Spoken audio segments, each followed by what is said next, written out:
Real nice. Can't hurry. Yep. Can't hurry. Yep.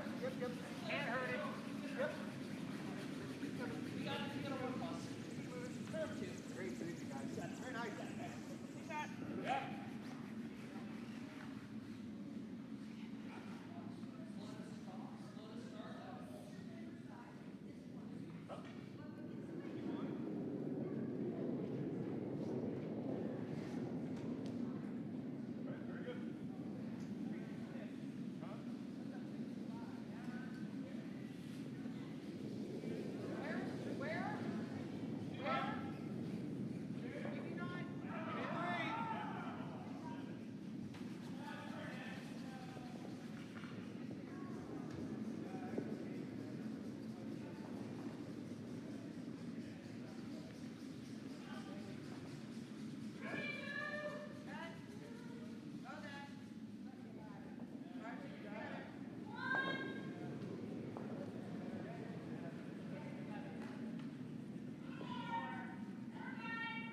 Looking for 6.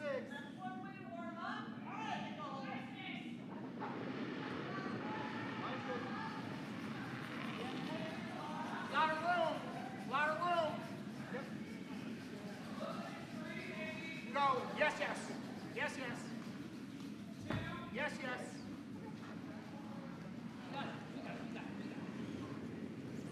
It'll be a 30. Yes, fine. Okay. Wait. Wait. That's fine. Good shot. Yeah. Okay, you're where?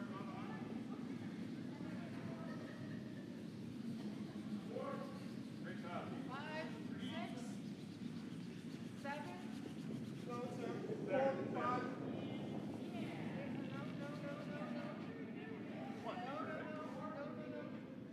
Looking for 5, 6.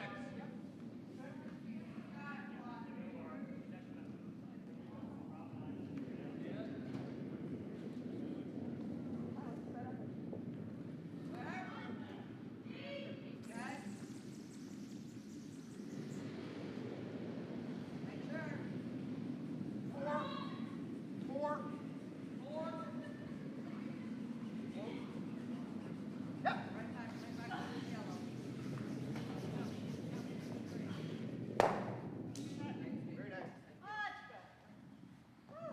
Here's good, guys.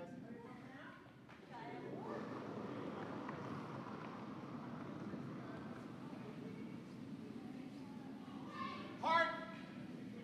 Whoa. Go.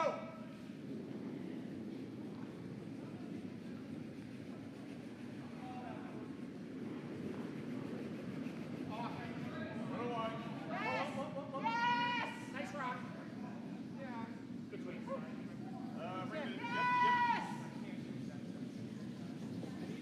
You stick and roll, that's fine.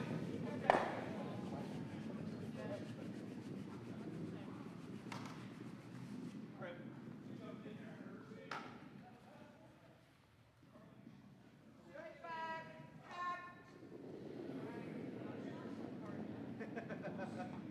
One to 7.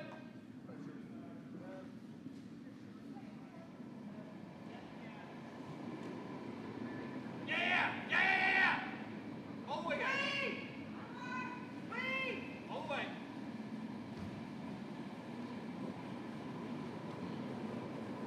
Got Emma. Fill up room.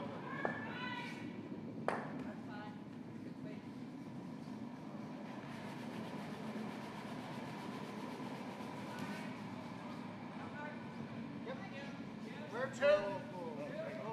Right onto this. Draw away. That's very nice. There you go.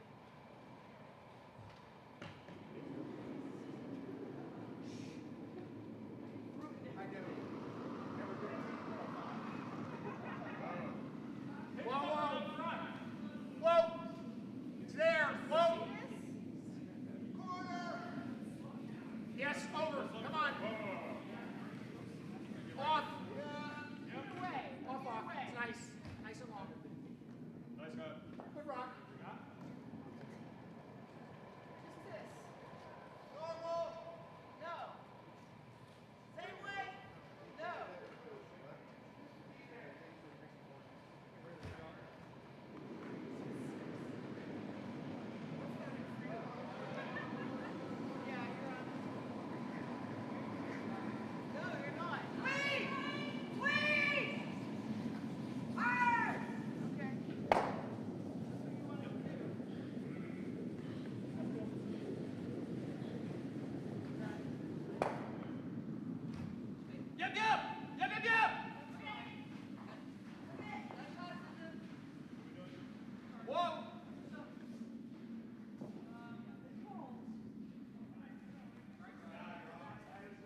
Top 8. Top 8. Yeah. Gonna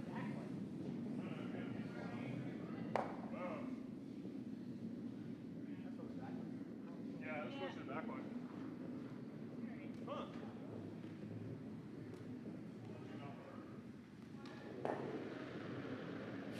Heavy. Look through. Hard. Hard. Come on. Come on. Off. Go, go, go. Off, off. Go to half. Sorry.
Unless it's real light. If it's real light, bring it in. Yeah, bring it in then.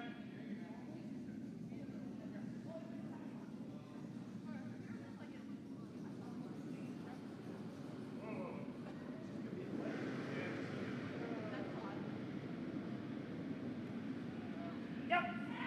Yep. Whoa, goal line. Off.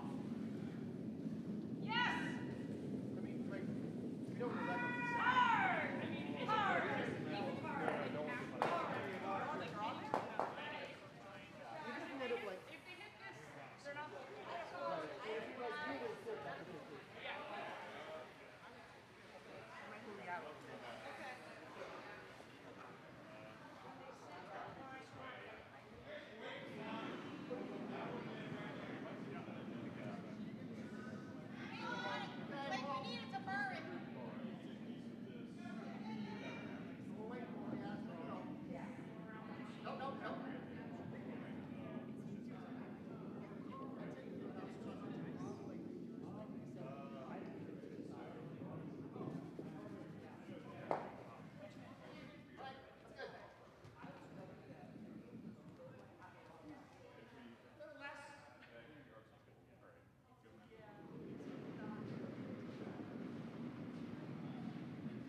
Line's good. Where? Yeah. Yes! Yes! Hard! Hard! Hard! Get it over! Yep. Yep. Yep. Hard, hard, hard! Oh, Nick is fired. Wait till there. Good try. what'd you get on? What'd you get? An 84? 85?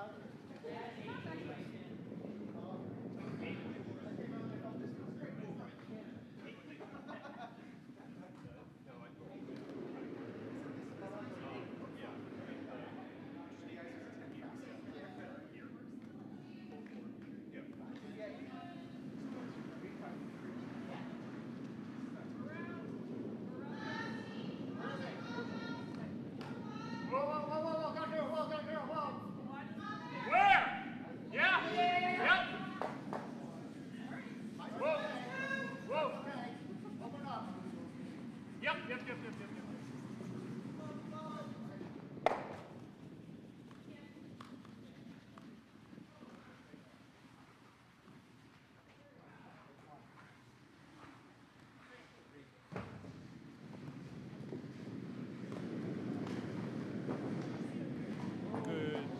Good. All right, very good. Good morning, ladies and gentlemen. Welcome to draw number 4 of the National Capital Curling Center's Potomac Curling Club Cherry Blossom Bonspiel. Please pardon the delay. We are one end in. In typical Bonspiel fashion, we have people wearing many hats today. So I'm Joe Hotshot Tony Rockenbach. I was just coming from behind the bar and doing some other things, and on the cameras, TJ Kasser just came off from doing ice prep. So here we are. We just finished the first end between Team Girls Squad, the home club from Potomac, skipped by Nick Datlowe, and they're playing Single Barrel, a team from Pittsburgh, skipped by Daphne Roberts.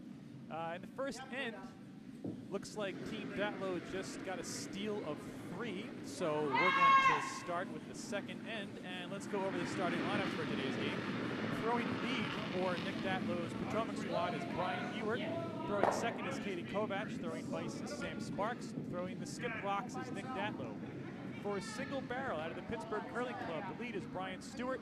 The second is Len Jarabek. The vice is Paul Schultz. And the skip is Daphne Roberts. Again, this is draw number 4. This is the final first round of the A event. We do have 3 other games going on right now, and we'll update those scores as soon as they post them. On sheet A from the King Curling Club in Ontario is a team skipped by Mr. Groombridge, and they're playing Ken Cato out of Triangle. On sheet C, another Triangle club, Wishart, they are playing Link Hebner's Ring from teams from players from Chesapeake and Plainfield. And then on sheet D, we have Don Finley's Potomac Ring against former Potomac player Steven Hours, who now plays out of CCVA. So again, we'll Well, let's get back to the action here on Sheet B. This is Brian Stewart throwing lead rocks for a single barrel, and we are on the way.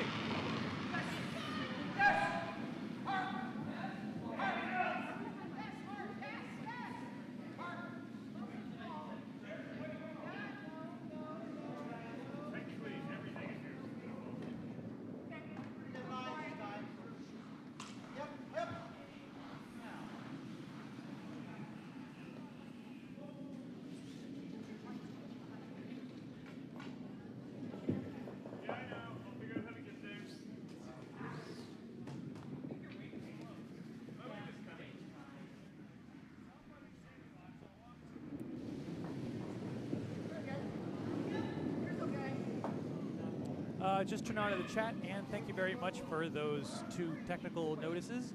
I did turn the volume up on my mic.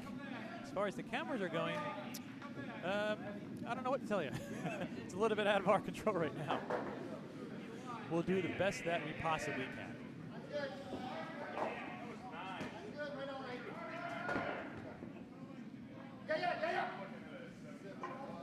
Got a scoring update on Sheet C.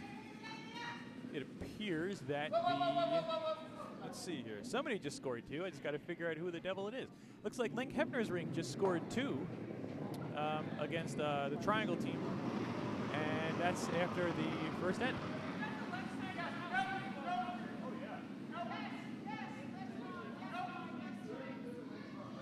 Here goes Brian Stewart with his second rock here.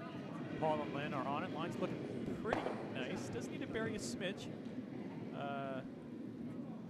Looks like Brian's sporting a pretty solid white beard at this tournament. Nice to see. It's going to sit in the back 8.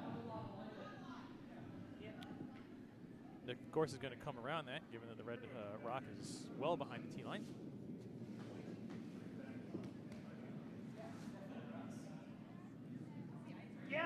Wee bit better. Let's bring that up a smidge more. And I really appreciate the feedback.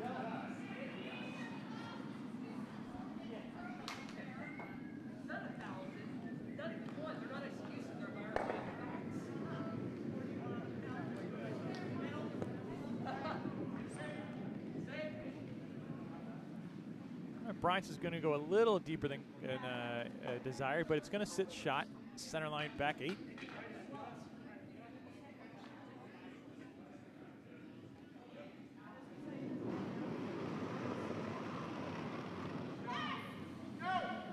Daphne's going to call for Len to put another one in the house. Scoring update on Sheet D. Stephen Hours has just taken 2 in the first. So they're up 2-0 against the Finley rink from Potomac.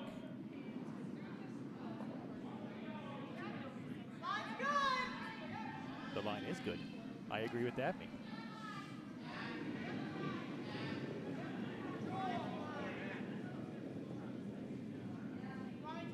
Shaping out to be a nice shot there. It's going to pop out the yellow one. So now Pittsburgh's going to sit 2. Again, though they're both behind the tee line.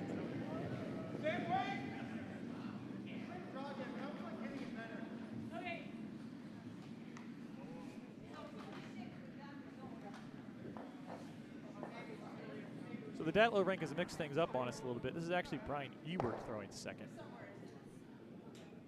It's definitely not Katie Kovac, is what the sign says.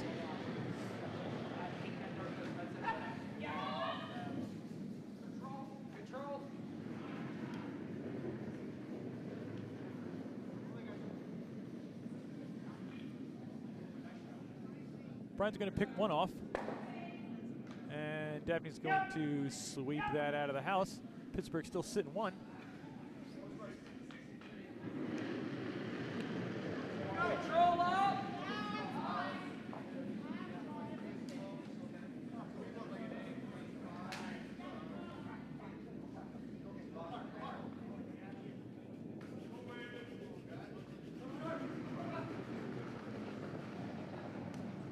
Here goes Leonard Jarabek with rock, his second rock in end number 2. Just looking for another draw to the center of the house.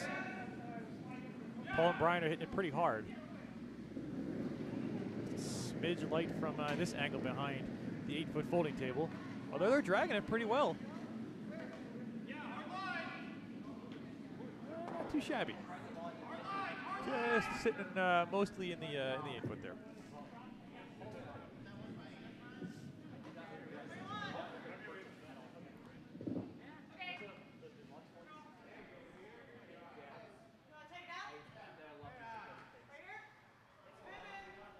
So just another, we were talking a lot, if anybody was listening to Game 2 last night, we were talking a lot about the fashion that was on the ice. And it is certainly worth noting that there is another solid pair of pants sitting on sheet C. It looks like the skip for Triangle is wearing a nice set of, I think they're dark navy with rubber duckies on them. Control.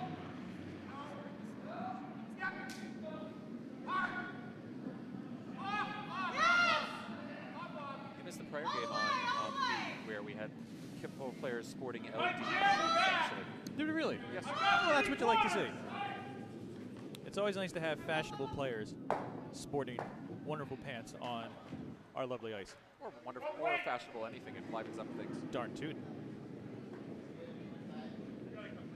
Even dare we say a fashionable sweater. Now, who you speak of here? Oh, I would have no idea whatsoever. Nah, fair enough. I did have to put him in the shop last week. I didn't see anything over his Twitter account. No, it's been pretty dormant because, as you know, I don't run that. In fact, I had nothing to do with setting it up.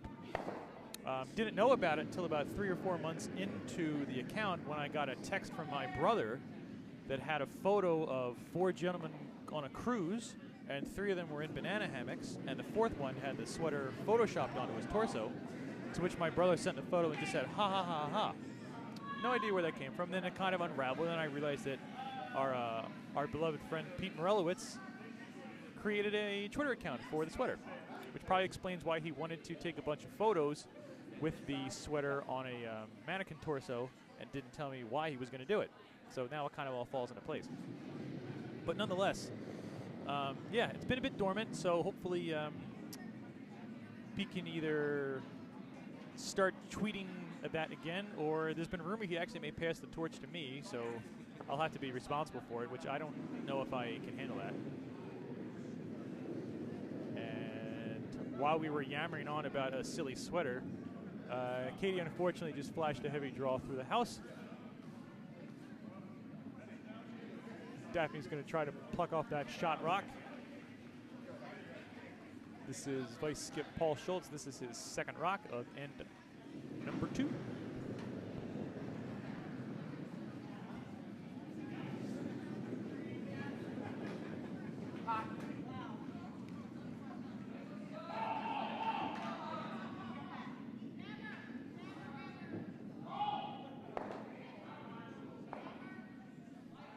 And a success. Nice hit.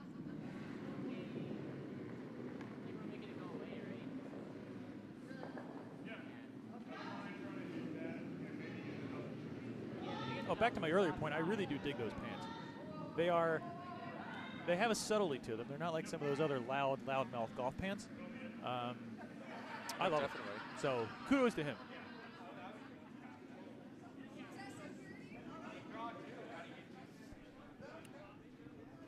All right, Nick is going to try to hit that shot that Paul Schultz just threw. Looks like if he hits it right, he could clear them both. Certainly couldn't do that with last year's rocks, that's for sure. That's true. Although it is quite a long double there. It is, but I think Nick's got this club in his bag, that's for sure. Assuming he doesn't fall over at the hack, which he just took a little wobble before he even got down. So I think I might have just jinxed him.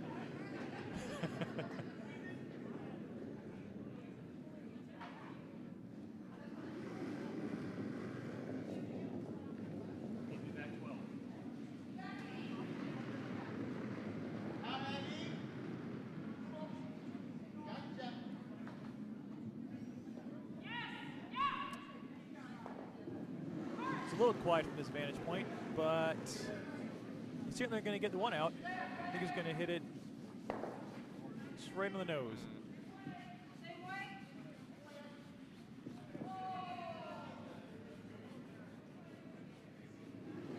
So now Paul's going to tell Daphne to take that one out. We're just trading hits.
Super's on it immediately.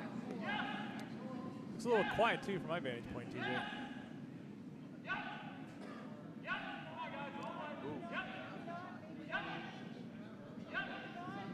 She get it? She, by definition, did. It is out of the house. I'm going to chalk that successful shot up to Brian and Leonard for sweeping the dickens out of it. But that makes for an easier double now. It does.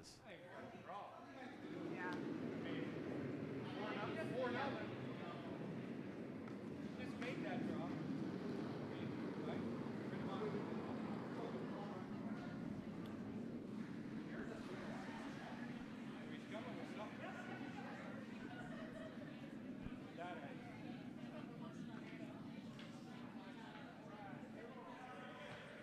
Alrighty, Nick's going to try to pluck this one out. He's got a couple options. If it hits the outside, he can get the double. If he hits the inside, he could roll behind that center guard.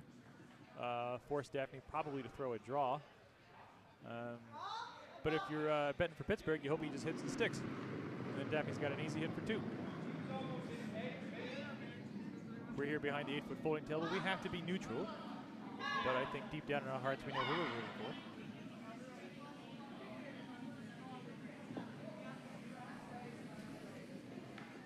There's the one. Made it a little tough, but Daphne's certainly able to pick this one out and stick for 2. Just make sure it doesn't overcurl.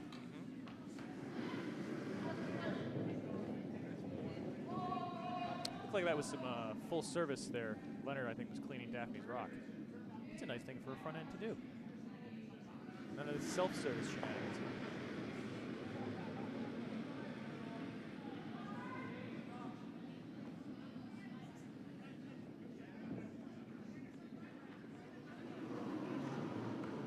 Okay, here goes Daphne Roberts with the hammer in rock in end number 2. Paul screaming at the top of his lungs to get him off, and now puts it back on again. Well, I think they have it. I sure think they do too. And that's a nice hit by Daphne for 2. Okay, so after the second end, it's going to make the score 3-2, Teen Girl Squad over Single Barrel. Nice hit by Daphne Roberts.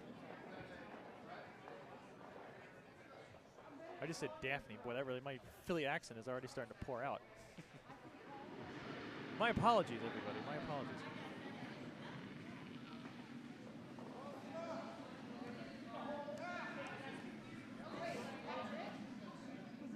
I think so. Yep, yep, yep.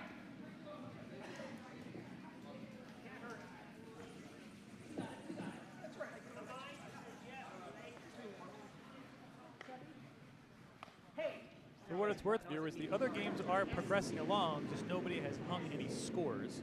So once they hang them up, we will relay that message to you. Looks like the game on sheet A is almost 2 ends done, but nobody's hung anything. Oh, we do have a scoring update. I think they heard me through the glass. Looks like Link Hefner stole a single, so they're now up 3-0 against Triangle.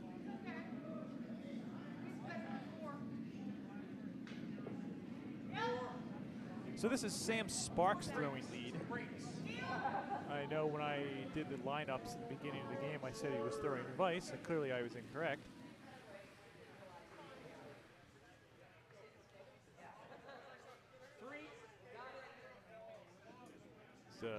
Sam sporting his fantastic taped up old school broom. Somehow managed to get a pair of matching shoes with it too. That's pretty stylish.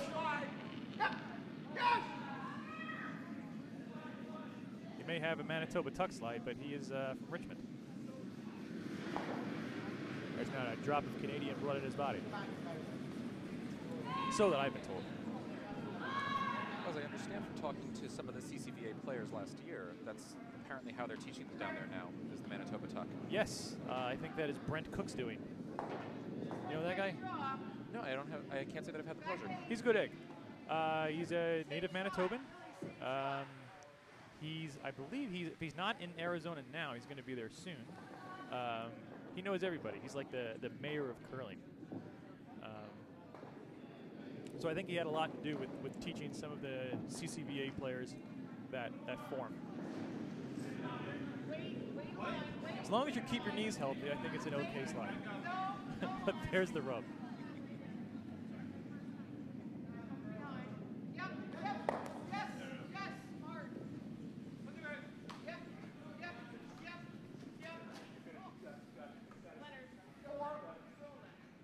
Full top 12. Full top 12. Say what? Right here. So that's actually not Nick Datlowe. That's Link Hefner over on Sheet C calling his game. The ambient mics are picking him up pretty well. Here goes Sam Sparks with rock number 2, trying for the rare double that leads throw. Don't see that too often, but looked pretty nice. He's just going to stick on the 1. Good try. 1 goes out, and 1 replaces it. Dabney's going to call the guard. This is Leonard Jarabek's first rock and in number 3. And while he gets ready to throw, we got a scoring update on Sheet A. The team out of Triangle, Ken Cato, just scored a 3 in the first. And then over on Sheet D, it appears that the Findlay rink from Potomac answered with 2 of their own, so they're tied at 2. After 2. Super's already on it. Oh, never mind. I mean, whatever it does. It's not curling. It's not curling enough.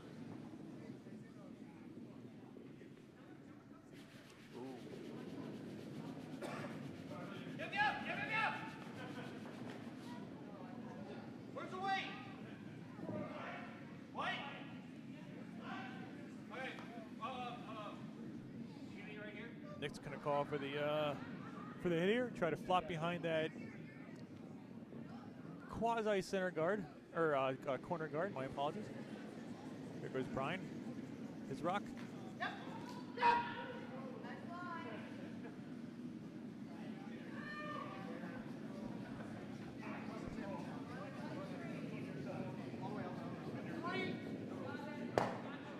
It's going to get hit, but too much roll. That's going to skirt out of the back of the house. It's going to sit there in a no man's land. Dabney wants to draw around that. And Len's going to try to make it happen.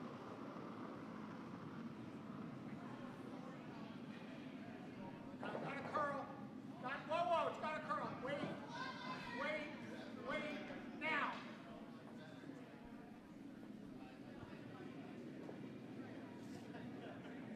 Go. Don't stop. Or you can. Close as you can. Yes. Nice shot. Yellow line all the way. Yeah, yes. Give me control. Yes.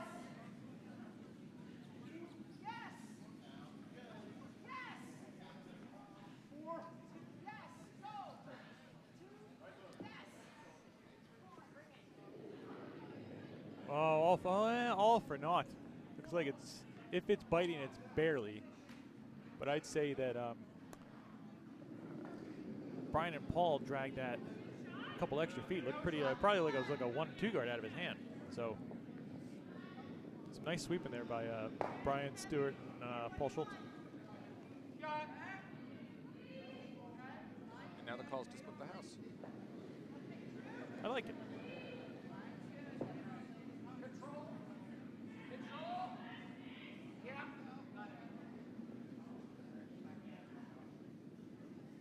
Take a look.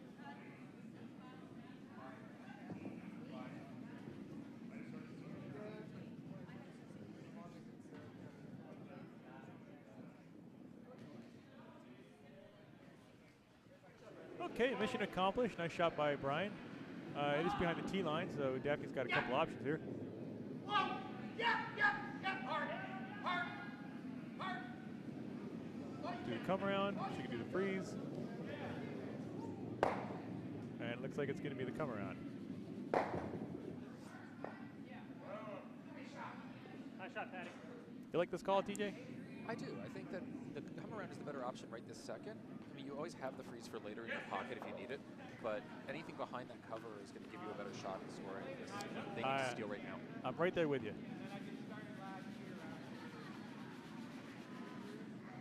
Got some junk up in the front. Might as well take advantage of it, right? Exactly.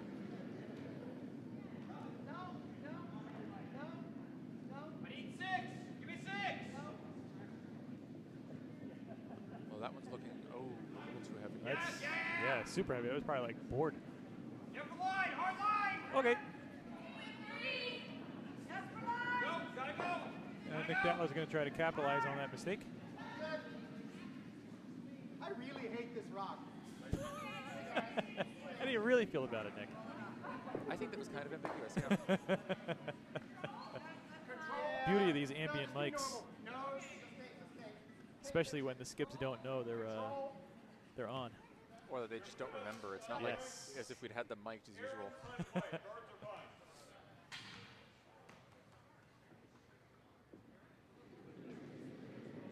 Oh no, believe me, when I'm out there, I constantly remember what those mics can pick up.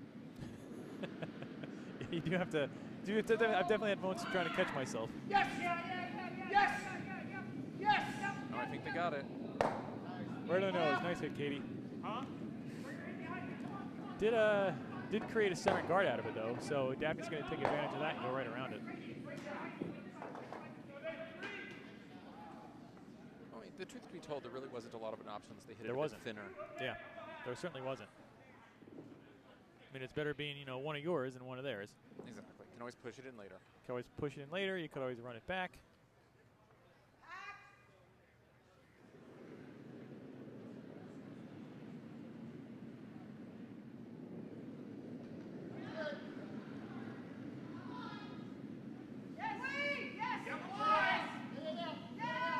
That was really starting to curl.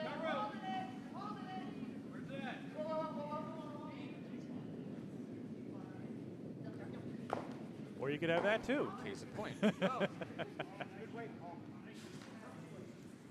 Well, Nick's sitting pretty right now with 3 in the house and with the hammer. We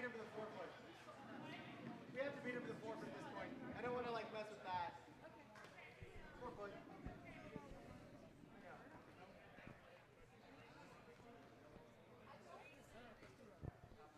Good call. It's okay to be a little short. Try to roll in off this. Roll.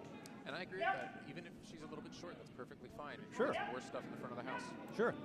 When you're sitting 3 in the house, I mean, it's not the end of the. I mean, you're in good shape right now. So yeah, if you short it,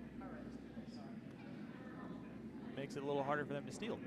And you could have what happened in the last rock where Pittsburgh tapped him in. This looks pretty wide, so I don't think that's going to accomplish that goal.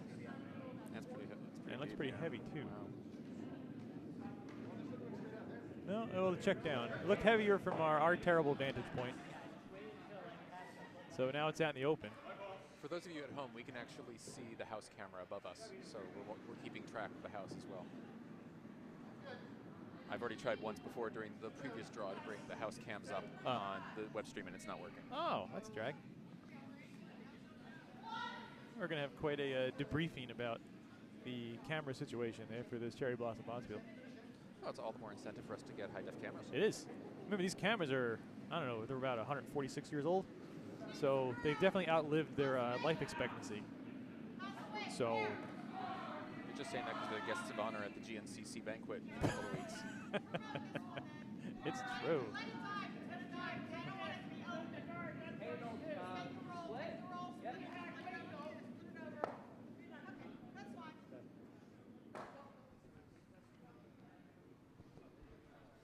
So here's Skip Daphne Roberts, ready for her first rock. She's going to try to take out that shot that Katie Kovacs just threw.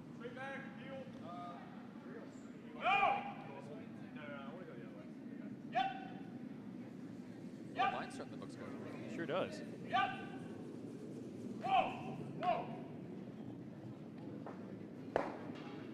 Ooh, a real peach. Not completely covered. From our vantage point, it looks like there's a sliver that's covered. Good, pretty nice shot. Makes it a little tough. Brian Eward's going to go into the hack and see how much they can see. Well, I think what you're missing is the red in front of it. Oh, the red in outside front of it, yeah. So Here I am it's looking mostly at covered. It is mostly covered. I'm looking at just from the camera, with the rocks just in the house. So I totally shorted Daphne on that shot. That was a beautiful shot. I would guess that you Sorry, probably Daphne. see a sliver of it from the right side hack. Now, if you rip off the center guard here, not the end of the world. Forces Daphne to put it back on. Yeah, Daphne threw a nice. That was a good team shot. That was a good line call by Paul and solid sweeping by Brian and Leonard. Always like to see those.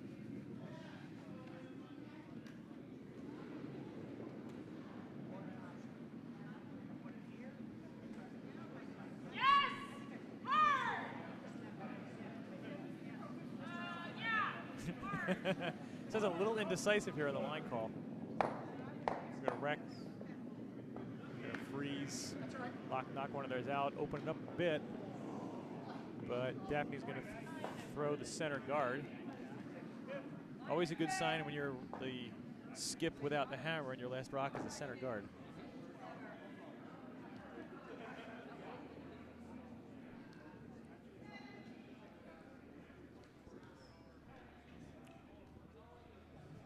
It's okay.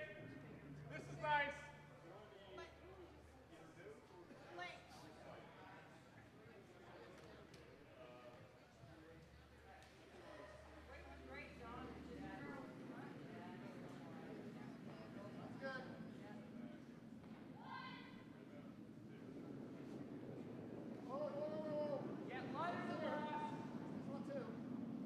Mine's good. It's a girl. Wait Yeah. up, wait. Where is it? Where? Off if you can. Off if you can. Off if you can. Up there. All right, go Up now. there. Hard as you can now. Hard, hard. Yes, yes. Come on. Go, Brian. Go, Brian. Come on. Yep. Move more, guys. Come on. Yep. Move more. Slowing down nicely. Pretty nice shot there. It's going to force Nick, I think, just to draw to get a good hunk of the forefoot. Well, that's an option. I mean, the other option is there's a nice port there between the two reds in the front. There is. I didn't see that. There was a Sam Sparks in the way.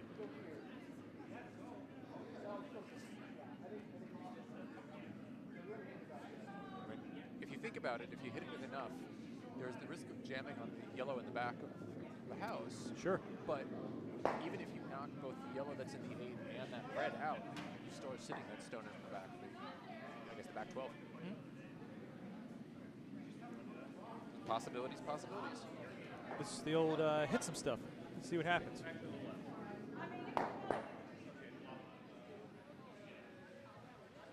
So I think he's going to go red, yellow, red. Hope that red one that's biting the forefoot gets out of the house and doesn't jam on the yellow, which you just pointed out, TJ.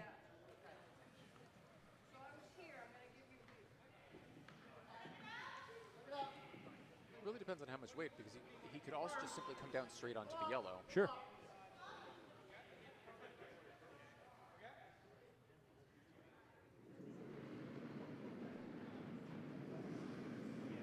That looks pretty firm from Yeah, I my was going to vantage say. point. That looks like a full normal takeoff.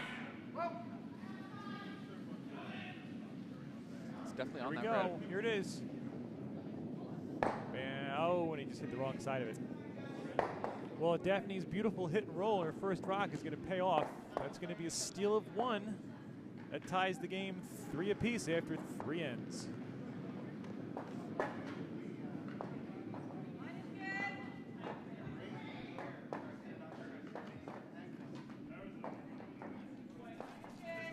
Hey, we got a scoring update on sheet C. The Hefner rink is starting to pour it on now. They just kicked a field goal. It's now 6-0 after 3 against the Wishart rank, our friends at the Triangle Curling Club. Top eight.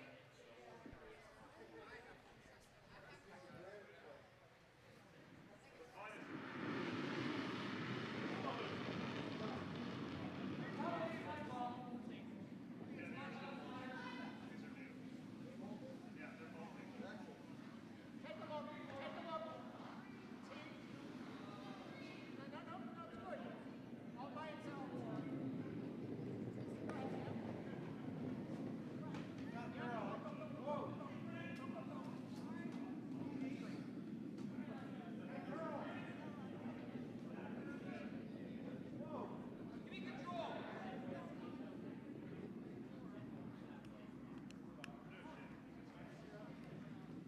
They hung a score on sheet A. Triangle steals 2 in the second end. They're now up 5-0 against the King Curling Club from Ontario.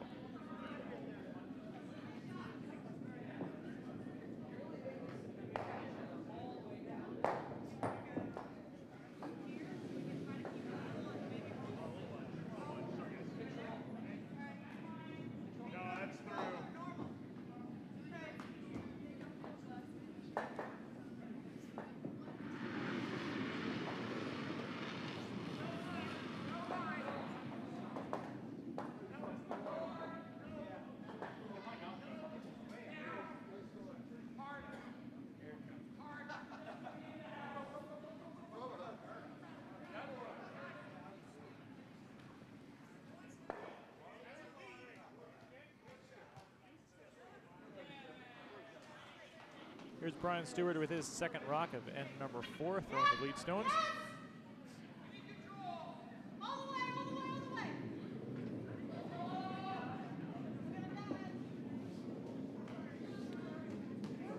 While that rock is coming down the sheet, we got a scoring update on sheet D. The game is all about hammer efficiency over on sheet D, as Stephen Hours with the hammer gets another 2. So that's a 2 in the first for Stephen, a 2 in the second for Don, and a 2 in the second for Stephen. So that's 4-2 Stephen Hours from CCVA over Don Finley's rink out of Potomac after 3 ends.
Pretty nice shot there by Len Jarbeck. He's going to sit just top 12. Nick, of course, given that he has the hammer, wants to just peel some stuff off, and he has tasked Brian Ewert to do so.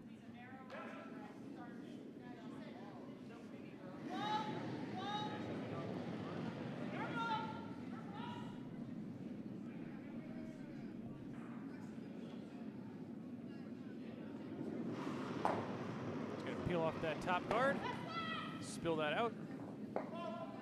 Almost took out that one right there, biting too. Yeah, that was pretty close. Probably would have, the way you hit it, I think it would have, I didn't see the angle that he hit it on. Could he have tapped it in? Well, I think it's biting already, looking at the overhead. But oh, it sure is. But I think you're right. I think it would have ended up probably back 4 at that angle. And that's definitely not something that Nick wants right this second. Nope. Not at all.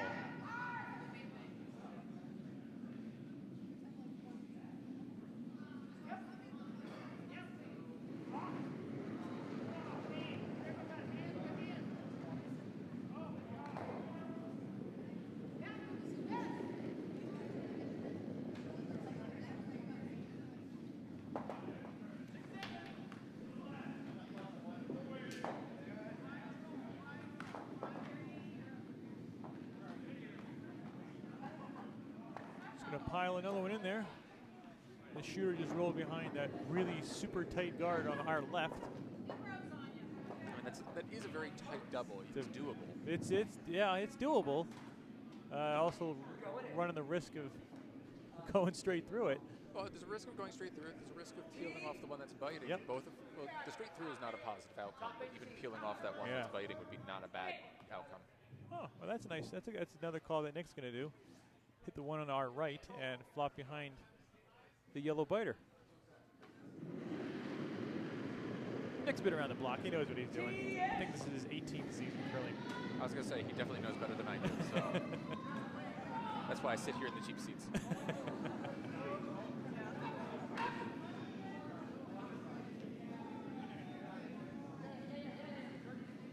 think it was a little lighter than Nick would have wanted. Brian's going to hit that one right on the schnoz. Jackie's going to eye it up and say, let's get a... And she's going to go for the exact same thing. I like that call. I do too.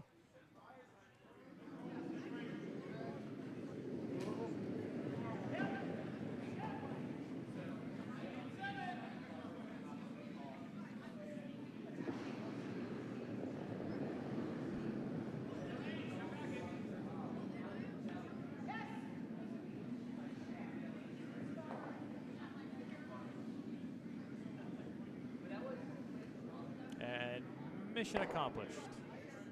Actually, beautifully. Yeah, pretty nice shot. I mean, it is exposed, but it's a little harder to get to than being open. Like, exactly. Yeah. I wouldn't want to come down the side of the sheet having not had anyone throw that way so far today. And I agree with this call.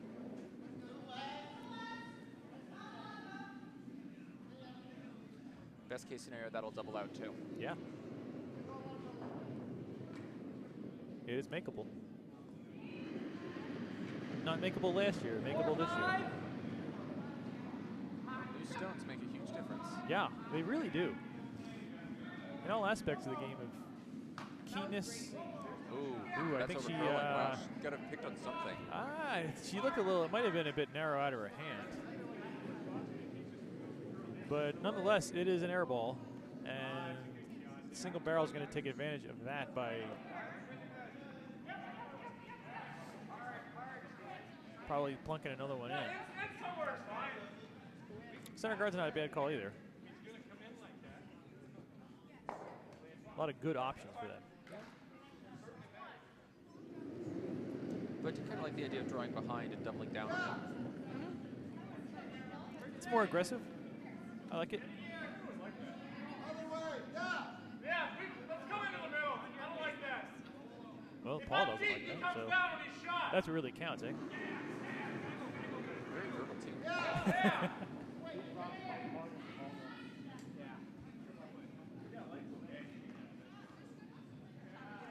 There's nothing wrong with diminishing the scoring area for the team with hammer.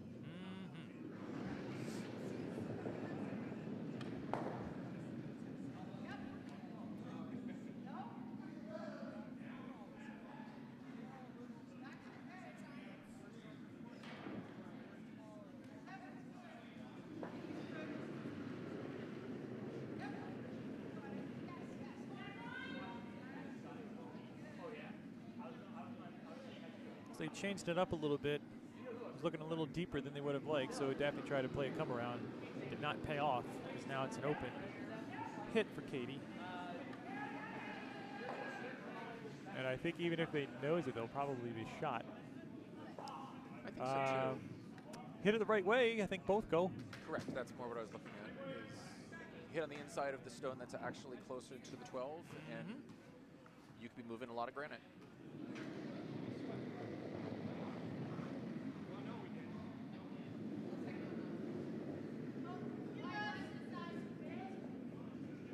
This one's hanging out a little bit. I think she's just going to rip the shooter it was just throwing, and it's going to spill out of the house. While we're going between shots, we got a scoring update on sheet A. Kent Cato's team steals yet another point, and they're now up 6-0 against the Groombridge Ring from the King Curling Club in Ontario. And again, that's 6-0 after 3. Triangle over King.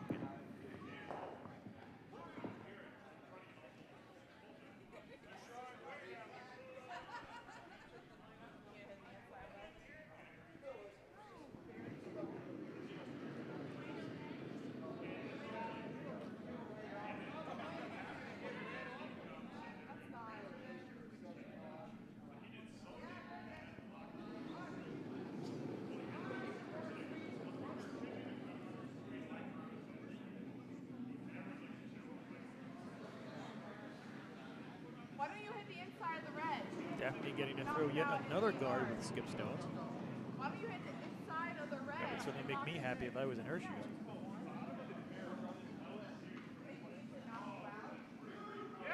Brian and Len are going to have to drag the dickens out of this one because it looks pretty late, but I think they're going to get it over.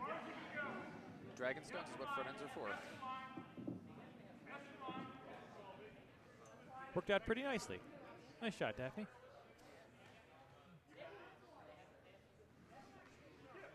Forces Nick to draw now.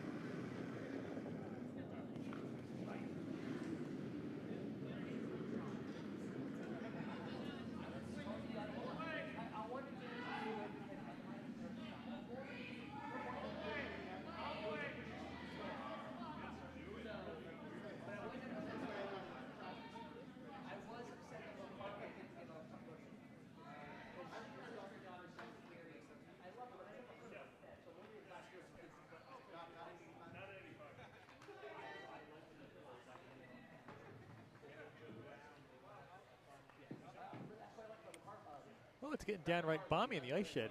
It's all 40 degrees in there. It's probably why we're seeing so many, I've just seen a lot of people starting to peel off their jackets. But it appears the conditions are really nice out there. Rocks are dragging. Haven't seen a pick yet. Now that I just jinxed it, sorry. Probably going to be a wacky second half. Nick was a little deep here, so Paul's going to try his darnest to sweep it out, and he will. Pittsburgh sitting 2, possibly 3. Those two biters at the top 12. I can't tell who's number 3 there. I'm going to hazard a guess and say the yellow is number 3. I think I see a sliver of white, but Okay. it's also the question of what is our camera angle and whether that's accurate. Exactly. Well, at this stage of the game, it really doesn't mean a hill of beans, because Daphne's just going to plunk up another center guard. If she can bury it top 12, she would be in really nice shape. Just make sure you don't put it out too far to the outside, or else you could make them doubleable. This looks very deep. As you can see, Len and Brian aren't touching it at all. And Katie is primed and ready to sweep that out of the house. Just light brushing through, so Nick's gonna try to throw that same shot again. Just needs to get full 8 foot, and we'll have ourselves a tie game. No, we'll have ourselves Oh, we pick won't. up by 1. Oh, we will. We already have ourselves a tie game. Geez, I should start paying better attention to this.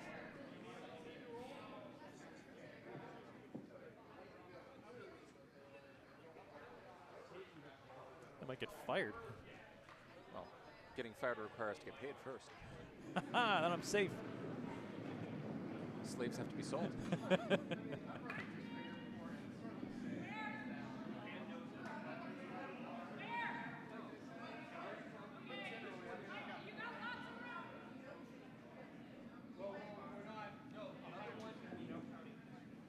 It's got to get there. It sure looks good from our vantage point. room to spare. Nice draw there, Nick. Okay, with that draw for the single, that's going to make the score 4-3.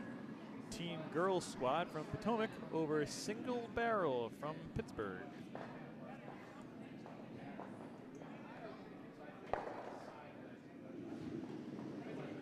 And a pretty tight back and forth first half of that game.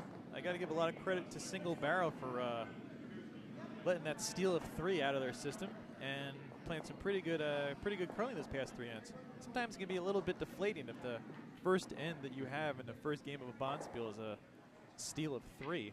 But clearly it didn't take any wind out of their sails as they've been playing pretty close to the Datlowe rink. These are pretty two talented teams, so I would expect to see a tight game, and we certainly have.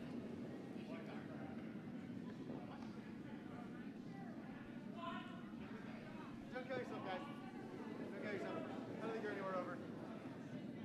Even if you are, it's going to be over here. Move it. Yeah. Wait only.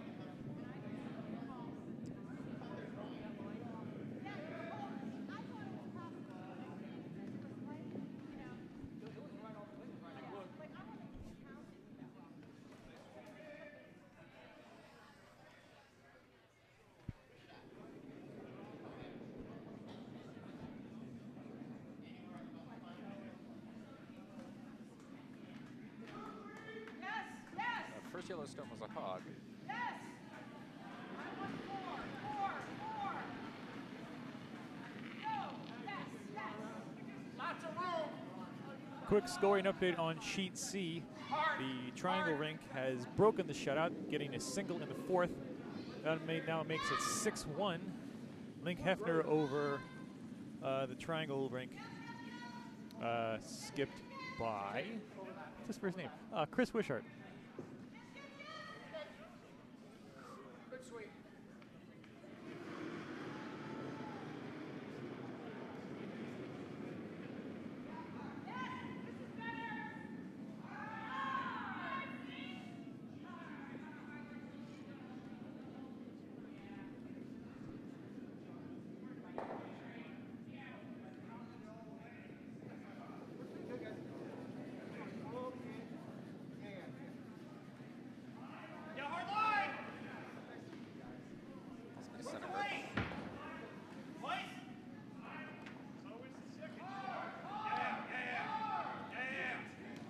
It's like a nice textbook center guard thrown by Sam Sparks. Good recovery after hogging that first one.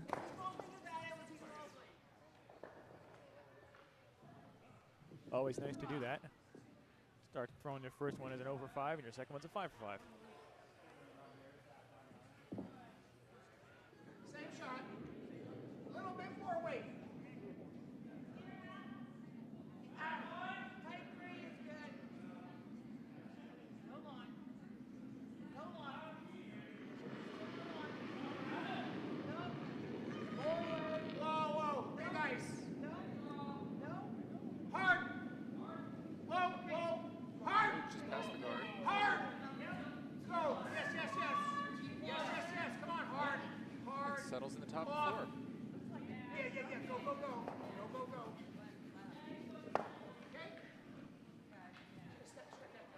Straight. Good sweep.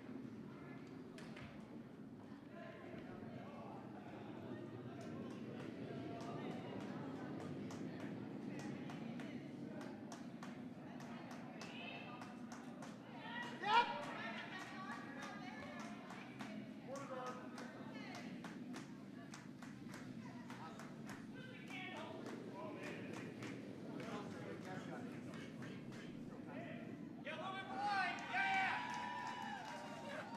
Sorry for the little bit of rowdiness here in the warm room. We had a group of curlers getting ready to do a broom shot. And for those who don't know what a broom shot is, it's exactly what it sounds like. It is a curling broom with brushes on both ends and 4 shot glasses along it.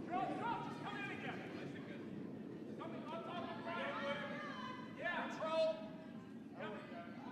Yes.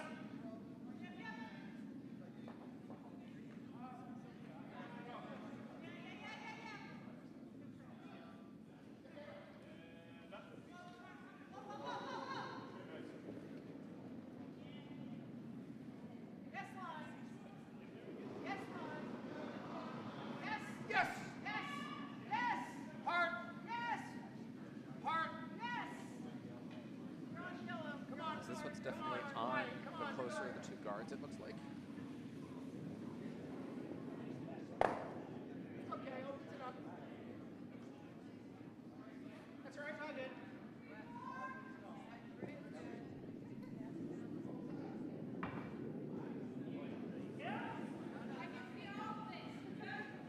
You see all this one? What can you see this?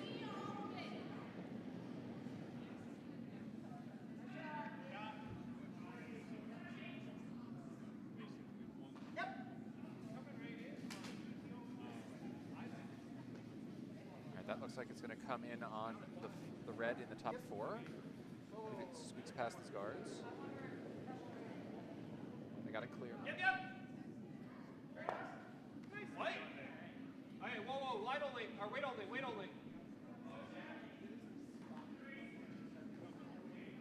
A little bit light, but it definitely opens up possibilities.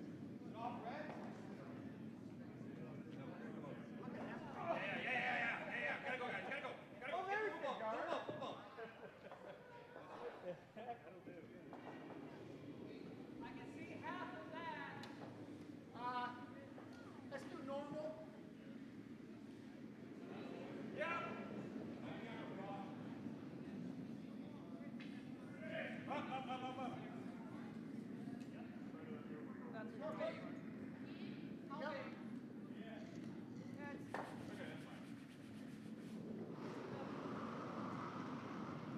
Yes. Off. Hard.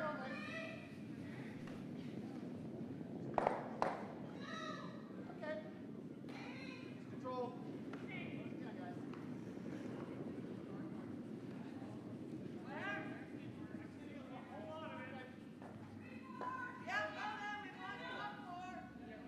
Touch that line, I think it's good.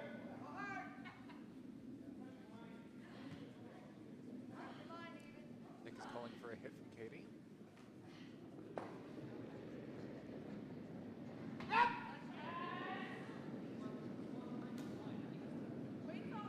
Whoa. I just wanted to. Yeah.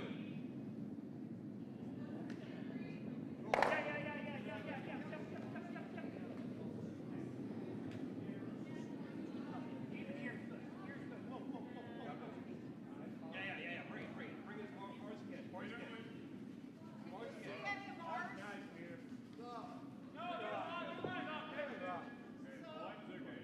Now we're talking. Normal.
And that one settles in the back of the forefoot.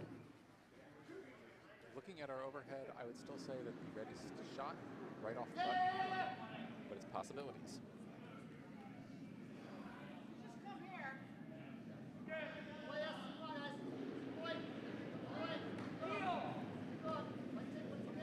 So it looks like the call is to sit on that stone in the back of the four.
what I think he's calling for is he's going to whip off his own rock out there in the 12 and hopefully roll across to rest against the yellow that's in the back of...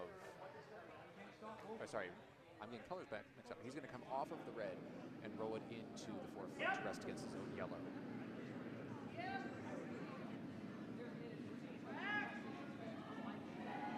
This kind of confusion is what happens when you're trying to talk and run the cameras at the same time. Not quite a job a trained monkey can do.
That's her favorite line, Brian.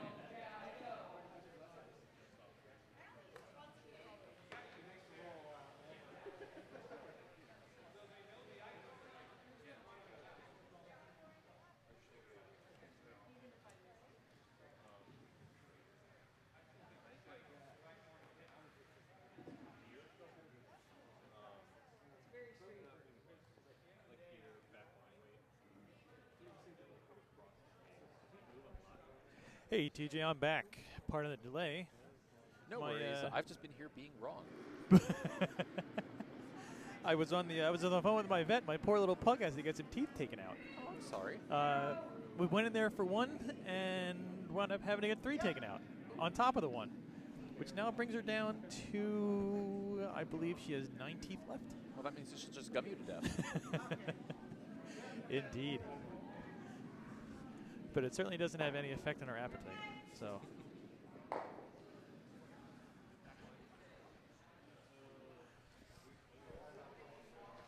Oh, got a lot of rocks in play here.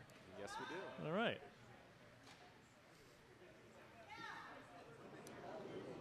I have to think that this is what I called last time, which is that this is a wick off of their own stone to roll into the floor. Ooh. I thought Nick was going to go for that on the last one, and it turns out Nick was trying to draw. It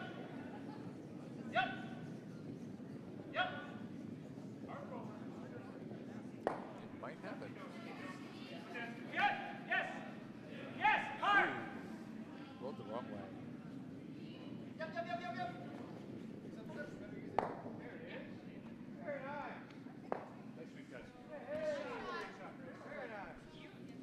They definitely have a very small scoring area at this point.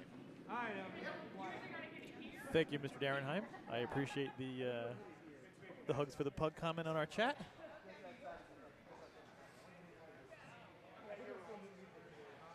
Maybe some of you remember when the soccer scarf came out. She was the first one to model it up on the Facebook site. The soccer scarf. She also loves to watch curling, by the way. Does she? Yes. If I'm ever streaming it on my laptop, she'll hop right into my lap and watch it with me. Always good to have someone who'll watch it with you. Indeed.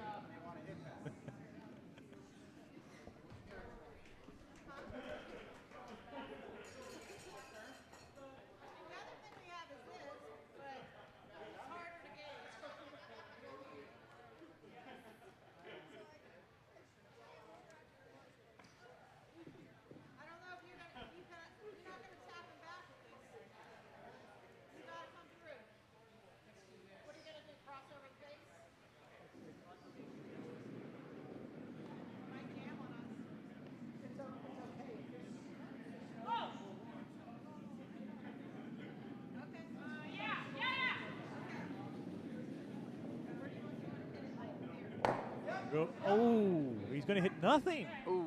Wow. I thought something was going to happen there. But he managed to miss everything in the house. Tough break for Nick Datlowe. Scoring update, sheet A. Triangle continues to pour it on. They steal another 2 in the 4th. They are now up 8-0. And over on sheet D, the who is that? Don Finley's rank. Excuse me. Jeez.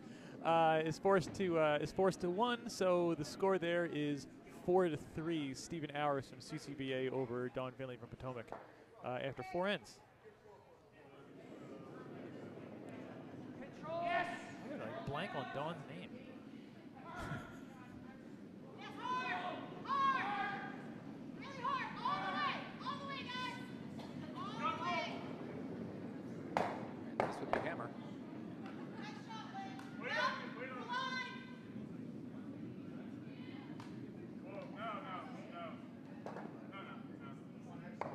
It's not going to come back. It's going to just reckon that guard. That's going to be a single for Daphne Roberts. But we're all knotted up. We're all knotted up again. Yes. If I can speak straight. And I haven't even been drinking yet.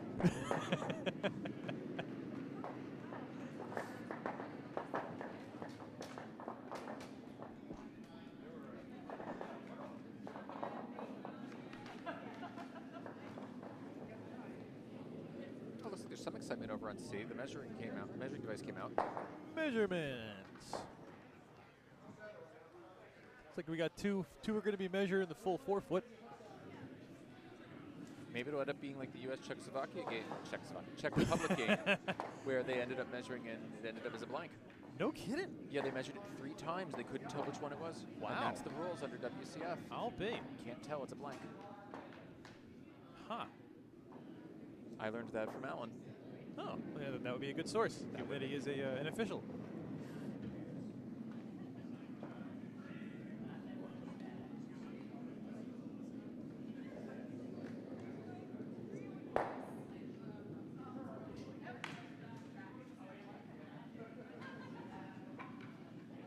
This one looks like it's going to squeak just over the line.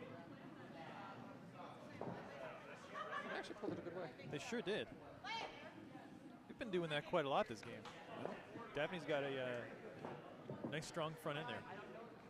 Well, all 3 of them. I mean, Paul, Leonard, and Brian have all been working together to put some good brush into the stones. Hope their skills paying them well. No kidding. Shot. So that measurement wound up being 1 for Link Hefner's rank from Plainfield and Chesapeake. So they're now up 7-1 after 5 ends against Chris Wishart from Triangle.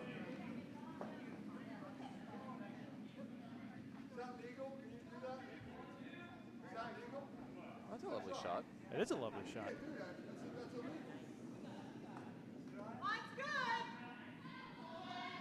That's pretty slow. Okay, all the way, as far as you can. Hard carry. Even if it's up here, it's fine.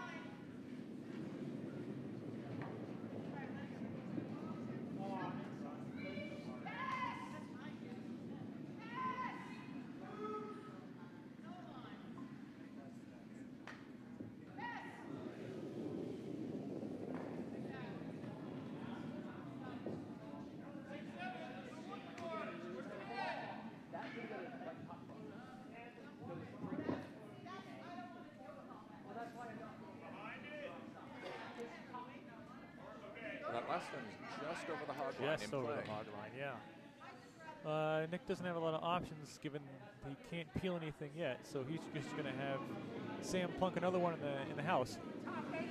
Pretty close to the one he threw earlier.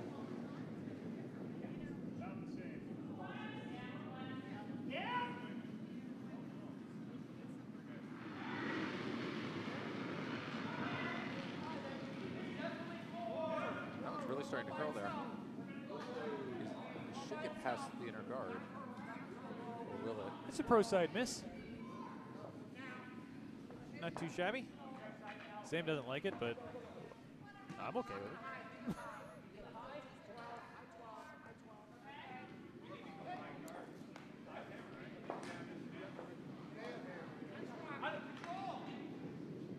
And exactly what you need to do right now is peel both away. That's right.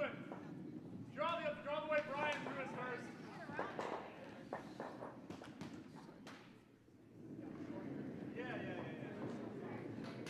Oh, her team changed her mind. Or is trying to.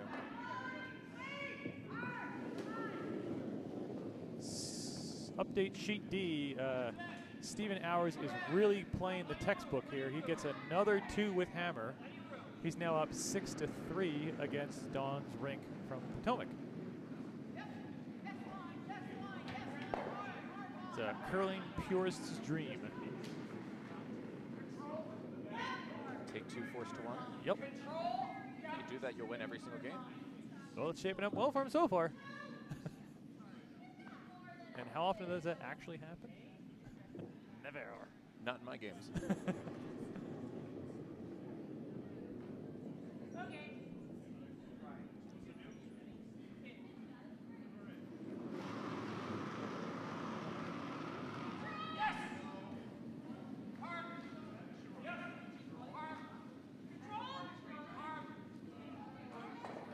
Calling to remove that guard. I would suspect to roll in under cover.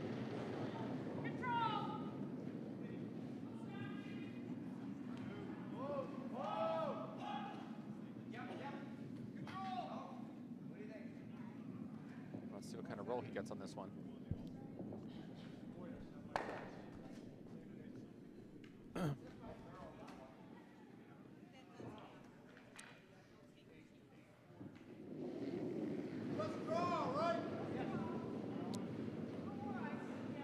There's been another score on sheet A, and it's yet another steal of 2 for the Triangle Rink. That puts them up 10-0 against King from Ontario, or the King Curling Club from Ontario. So that's again 10-0 after 5. It's almost identical to the game that was played last night on sheet A, where Alan McNeil at one point was up 11, I believe, and wound up winning handily. I think it was 11-2. So they covered the spread by leaps and bounds, and they covered the over. There was a spread on this game. I've said too much. I'm always the last to know.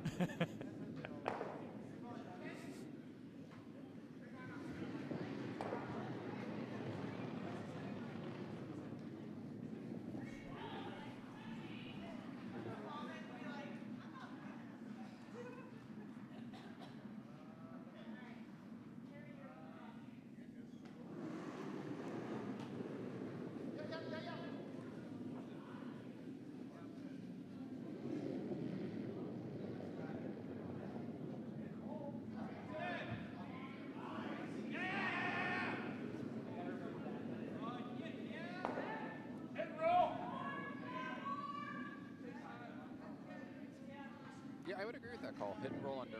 Absolutely. It's a little bit of an in-betweener there for Brian. I think if he was a little higher, he would have been okay. And I think if he was a little more inside behind that red guard, it would have been pretty good. But unfortunately for Nick Datlowe's team, this gives Single Barrel a chance to hit and roll. Nobody's touching it. It's going to go away, but it's going to roll to the wrong side and actually skirt out of the house. So now Team Girl Squad's got a chance to capitalize on that miss. It's going to put one up top 12. I certainly like that call.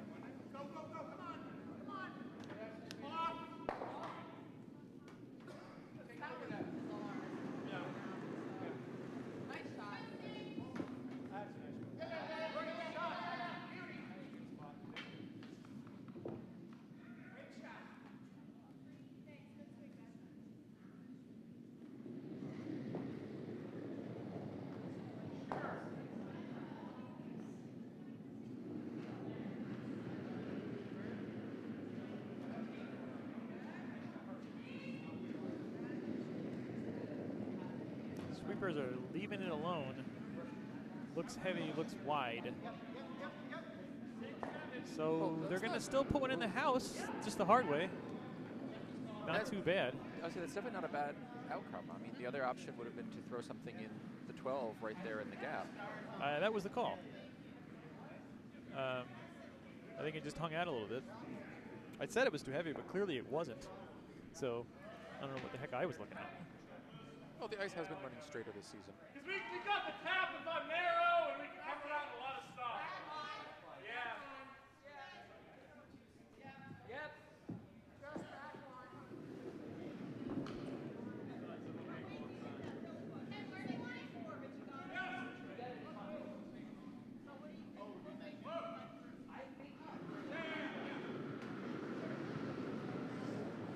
Both those are really well and truly buried. They sure are.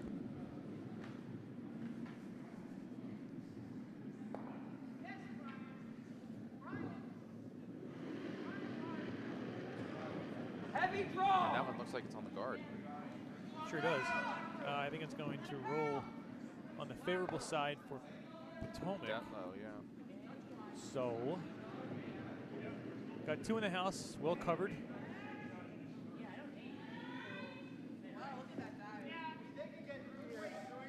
Nick's looking at drawing through that port. I like it too. If you're short, that's okay. If you get a biter out of it, we'll take it too. See, the other option I would see would be come down the other side of the sheet. You could be saving that for the end too. Sure. Just, leaving it alone. I mean, if he does try it and he sticks out or he's a little deep, that gives Pittsburgh a lot more options. So I think it's a smart move just to stay on this side of the sheet and save his draw for the end if it comes to that.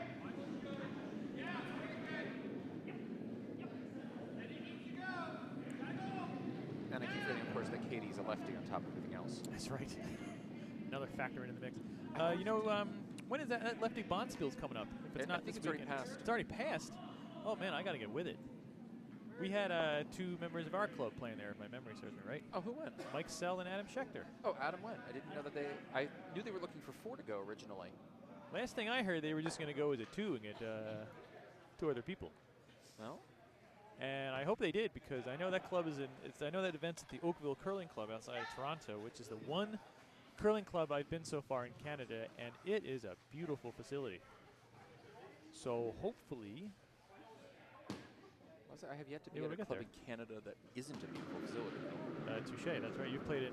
How many did you play in Quebec? I played in Quebec at the World Winter Masters Yep, Games. that's and right. We played at, of course, now I can't remember both clubs. I know we played at Victoria of Quebec and another one in Quebec City. We also we did a practice day outside of Quebec City, and I also got to go last year to the Toronto Cricket and Curling Club. Did you? Play mixed doubles, Oh, very nice. and we got slaughtered.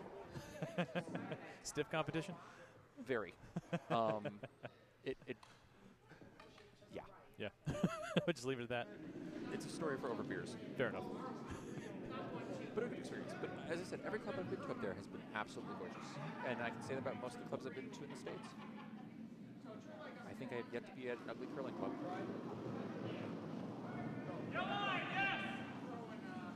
I will be. Looks like I will also be heading back up to Canada in October. I'm heading up to St. John, New Brunswick. Ooh, Yes, that's a schlep. it is. But I think it's going to be well worth it for a big old men's field. Nice. I have one left on my schedule for this year. I'm going, ironically, with Adam and with the Moyers down to Coyote. To Coyote. We're going to Hot Open Hell. Very nice. I've heard very good things about that. Have you talked to Brian Ewart about it? Used to. Oh, I can't believe a single word Brian says, so. Oh. Fair enough. No, actually, I don't think I've mentioned it to Brian that I'm Yeah. headed down that way. Yeah, he just. I remember he was there last season. Played a year at Coyotes. I learned the facility used to be a factory that made tennis ball fuzz. Interesting. Yes, not tennis balls itself, just the fuzz. This will be the furthest west I've gone. Before that, the furthest west I've gone was a Bonspiel at Columbus. Columbus, sure. Beers of the World? No, No. USWCA 5 and under. That's right. I remember when you went there. That's right.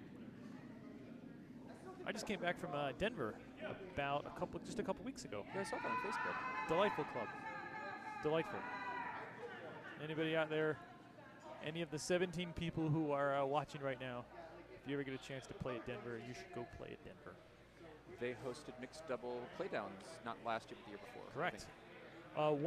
One pro tip though: do get in some pretty good cardiovascular shape, because your front end is going to tire a lot quicker out there given the altitude. I've always wondered if that would affect It things. it does. It absolutely does.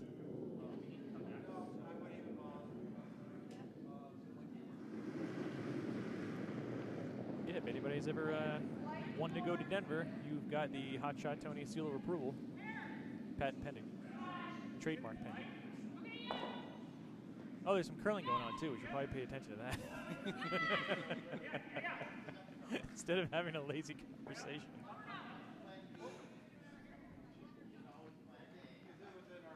But speaking of conversing with people, hey, Steve. Oh, hey, Steve. Thanks for stopping by.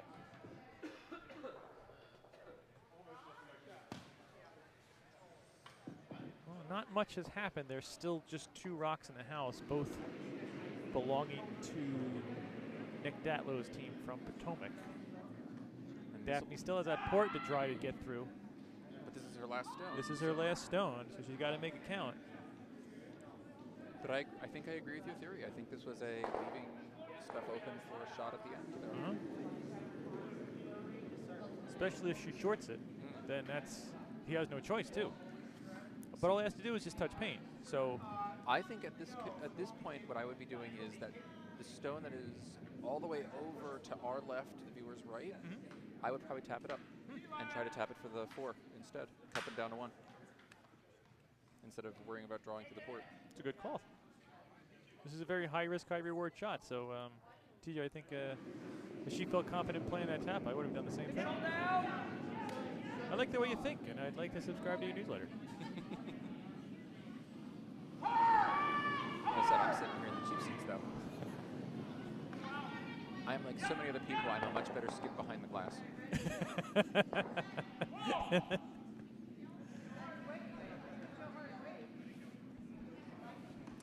This one is not coming back at all.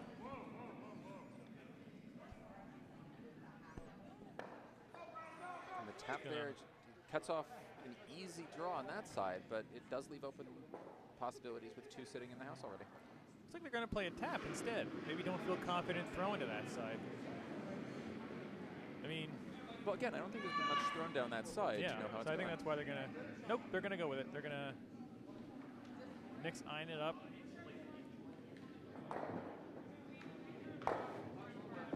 This is where some mics would have been handy. But I'm going, exactly. I mean, all you have to do is touch All paint you on gotta do that is touch side. the paint. Right. Where did I hear anybody else said touch the cloth? What's this? I heard somebody in Denver, it was somebody say, oh, just touch the cloth. I suppose it's true, too, because it's not really paint. I mean, here we No. use mesh anyway. Yeah, But yeah.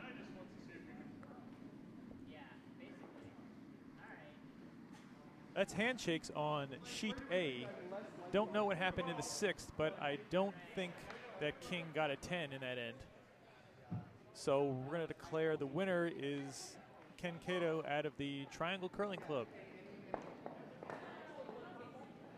So they'll move on, play their 2nd game in the A event, and King will drop down to the B event.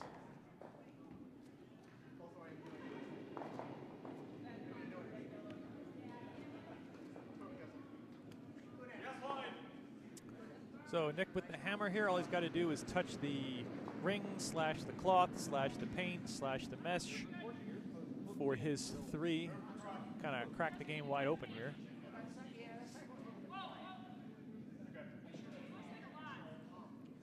I agree, that does look like a lot. But lucky for him, they're on the outside. Can't hurt it. That's a great shot, Nick. There's going to be 3. All right, so after 6 ends, it's going to make the score 7-4. Teen girl squad skipped by Nick Datlowe out of Potomac Curling Club over Daphne Roberts' rink, single barrel out of the Pittsburgh Curling Club. Can't touch the house. Wait only. It'll come.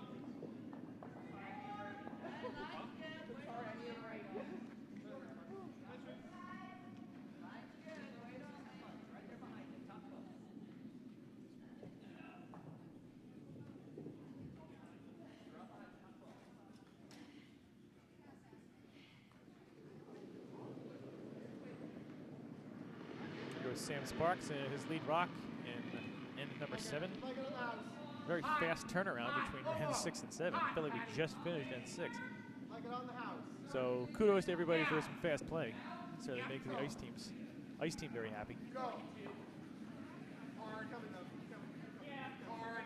We are running a little bit of a risk by not timing the games, but so far everybody's doing a nice job of keeping with pace of play. That's a nice shot. Great job, Brian.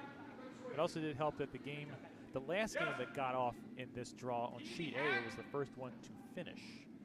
The previous game on sheet A, the 9 o'clock game, Board's okay. Did run wound over up by being a about real tight 15. one. But Ian Webb from Pittsburgh wound up pulling it off against, no, it was on my apologies. The team from Houston wound up winning that game against Ian Webb from Pittsburgh. Yep. Yep.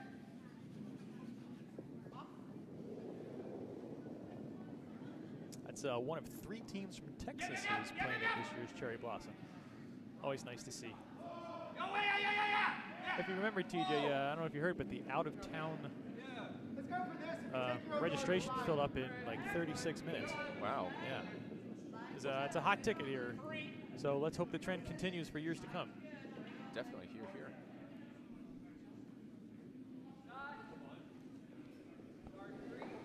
Yeah, 3. Yep.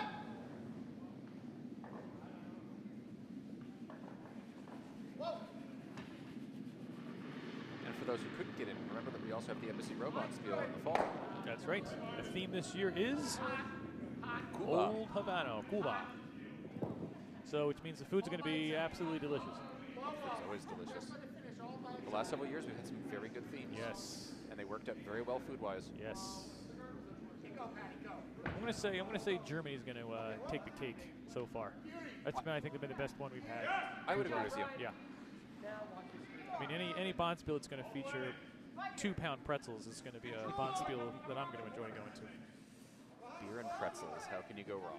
But yeah, I think the thing was it was about the size of one's head. Oh, and then some. Yeah. A really big head.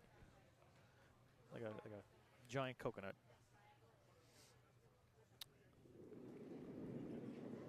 So that should be good one. That's going to be the first weekend of November.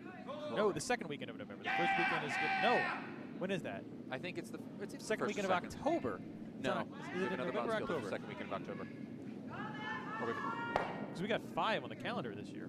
Or coming up in the chumps, not this year, coming up in the 2017-2018 season. Well, you would know better than I would. You're on the board. I am on the board. Oh, geez. That's right. Yes, let's see. First week of for Columbus Day weekend of October, we have the first LGBT Bonspiel in the United States. And then we've got the Embassy Row one. We've got the Junior Bonspiel that we have every November. We're hosting the Dykes this year in March. And we've got the Cherry Blossom, of course. So that's 5 events during an Olympic year. It should be a busy, exciting season coming up in 2017-2018 at the Potomac Curling Club.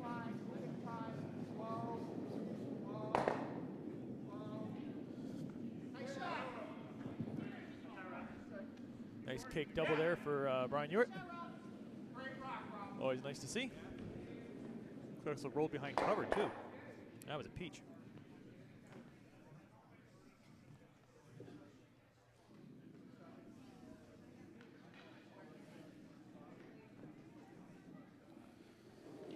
Scoring update on sheet D. Stephen Hours has bucked the trend of scoring 2s with the hammer, but he did it in his favor, stealing 1 in the 6th. So that's going to make the score 7-3 after 6 ends over Dawn Finley from Potomac. Also got a scoring update on sheet C. The team from Triangle, skipped by Chris Wishart, gets 2 in the 6th, but they still have a long road to hoe as they're down 4 against Link Hefner from Plainfield, playing with some friends from Chesapeake. They just squeaked past that guard. Go here or go here? It's not a bad position to be in, though. No.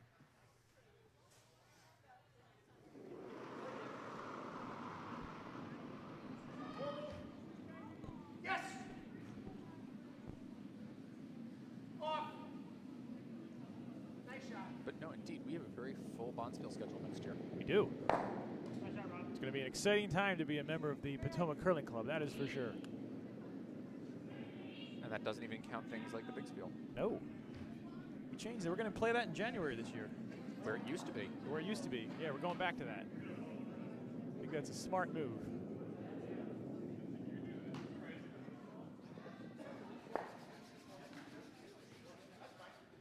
Brian crashes on that red one, makes it doubleable. Tee back forward. Hard for line, too. Hard for line. Gotta go. Yep. Just this side of those. Yep.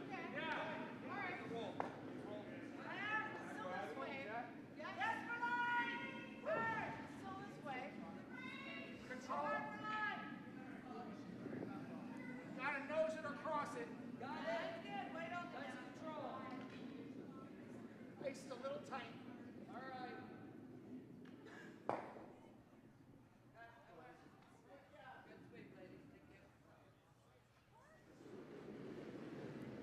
Here is Leonard Jarabek with his second stone in end number 7, looking to double out those 2 yellows. Looks like it's over curling. He's going to get the 1 with a nose hit, and he's only going to sit 2, so a little bit of a break there for Team Girl Squad. They're still sitting 1. Just over curled a hair. Weight looked great. I definitely agree with this call here. Yeah. Because don't go aggressive and go after those 2. Correct. And if you happen to bite the white, hey, all the better. Yeah, it's a bonus.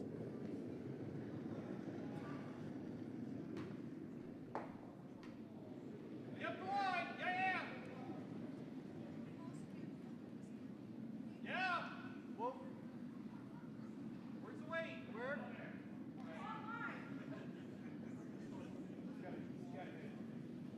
Line's good, guys. Whoa. Nice.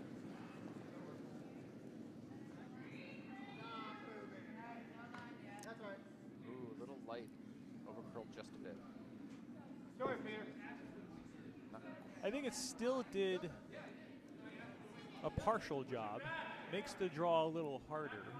Partial. But Certainly can't hit it. no, but you could come down on it with, say, Yeah. back 8 weight and nudge it out of the way. Yep. You know, back 12 and you're potentially having 3 counting. Let's see what Paul Schultz can do with his first rock in the 7th end. Pittsburgh looking to chip into this 3-point deficit they're in with only 2 ends to play.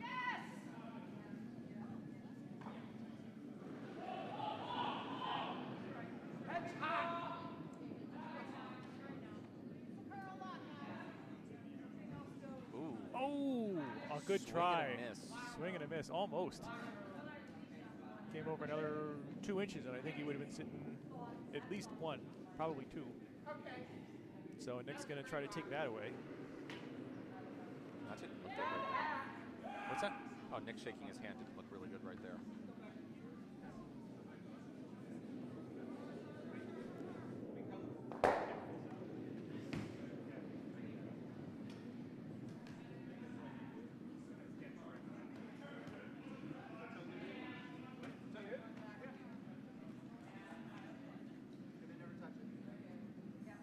That one also looks like it's a little brisk. It sure does.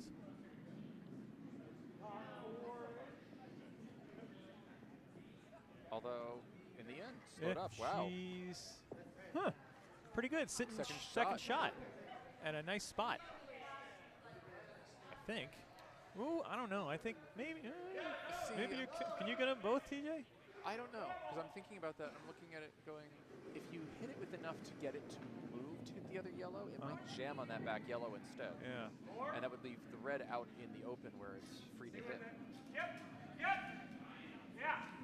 Well, let's see what Paul can do here. This is his second stone in end number 7.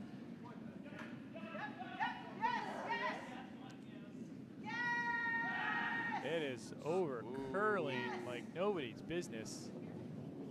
It's going to wreck. I mean, it did some good. It ripped away the inner guard. Yeah. But you have to imagine Nick's going to put it back. He's certainly going to put it back. If he doesn't, I think we have the authority to go out and yell at him. No, that's the other possibility, was to split the house. I spoke too soon. Well, it's the question of, do you give more targets to aim at and increase the pressure, or do you do things to protect yourself? And we have a thumbs up from Gabe. Thanks, Gabe. Thanks, Gabe. Gabe from the Israeli curling team. And a very that's a sharp uniform they've got. I really like them. No, I definitely do. Yeah, yeah.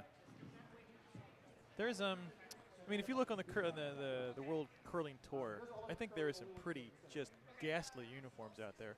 There are a lot of them, yes, especially ones that have become really NASCARized. Yeah. And I was watching the replay last night of U.S. versus South Korea, and apparently they had to apparently tape over one of their crests. Really? So I'm wondering what was taped over. Huh. Some obscure World Curling Federation rule would be my guess, and they had to do that. But nonetheless, I do think Israel definitely scores high in the fashion department. That they do. Yeah.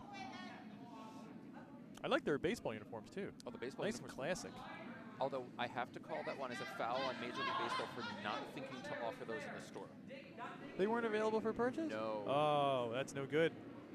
They had caps, they had kippot, and I think T-shirts that said Israel, and that's it. And they themselves admitted it was a goof with how far Israel went. But that's one of the things I liked about the tournament was they all had really nicely done uniforms. They did. And not that I caught the finals, but hey, U.S. 8-0. That's right. I see I know we got 2 Orioles fans calling the game right now, so it was nice to see Adam Jones have such a successful World Baseball Classic. Definitely. That was the hard part, I think, for me with the pool that Israel was in, was Netherlands with the Scope brothers. Yeah, yeah. And then Manny on the Dominican Republic.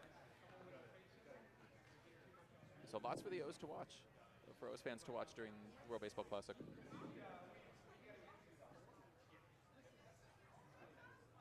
Oh, go O's, hon. Anyway.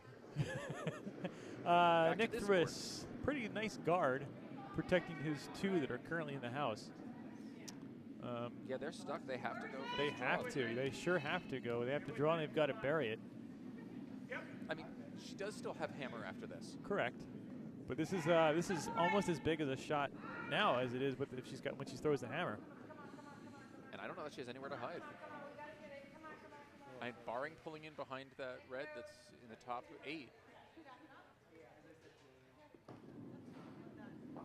Hey, Patty, I can see all of that yellow. You're right. You're right. Let's go this way.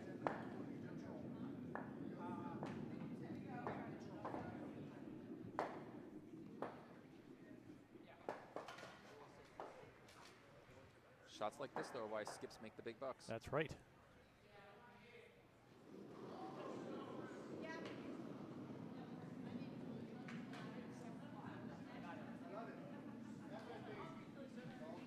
Leonard and Brian think it's pretty late. They got on it almost out of her hand. Oh, and here comes the vice to help.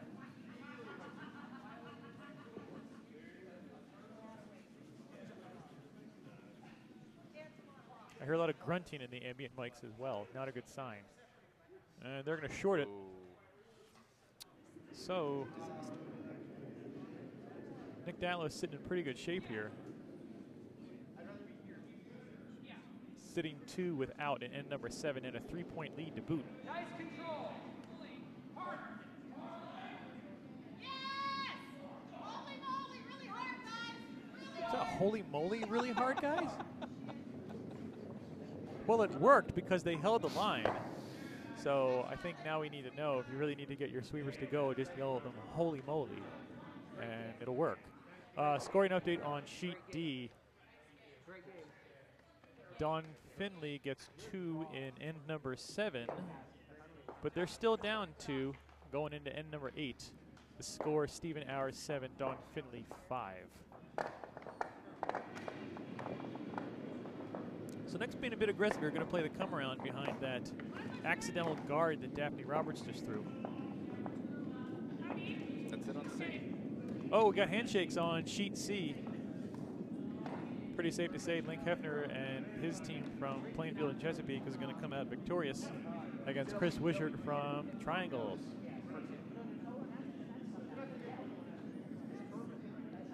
All right, well, Nick sits third shot, but it's wide and it's way out in the open. Could be a gift here if Daphne hits it thick on the inside. Yeah, I was gonna say. Otherwise, she's rolling back. Through Yeah, might have been a bit wiser if Katie and the sweepers just tried to take that really far back in the back of the house. So this could keep them alive if Daphne's able to make this and stick for one. Just draw. And if she hits and rolls out, it's a 4-point lead. Not too good. If she somehow airballs it, it's a 5-point lead. And they're not going to play the hit. They're going to play the draw. Maybe a 6-point lead, actually. Oh, it would be a 6-point lead. Yeah. What? Man, how many times am I going to screw up on the? How many times am I going to goof up on the scoreboard today? Hey, I'm sitting here staring at it, and I'm messing up. Because as I said, I'm very clearly not a trained monkey. From our vantage point, it looks like she pitched it out wide. This could be a disaster, and she's going to clip off of that yellow guard and spill out. That's going to be handshakes, so that's a steal of 3 and end number 7. Congratulations to Teen Girl Squad, skipped by Nick Datlowe, coming up with a 6-point victory against Single Barrel and Daphne Roberts. Well, can't really do the cameras on sheet D, and they're doing some throw-throughs over there, so... Well, do you want me to see if I can get a swing over and what we can see? I don't know. We got, what, maybe about 3/4 of an end to go. Oh, hold on, I'm swinging the cameras. Oh, Let's see all what right. happens. Hey! Give it a second, it goes to A first. Hey there, cameras flying through the blank ring, so fancy. Would help if I switch back to the other window.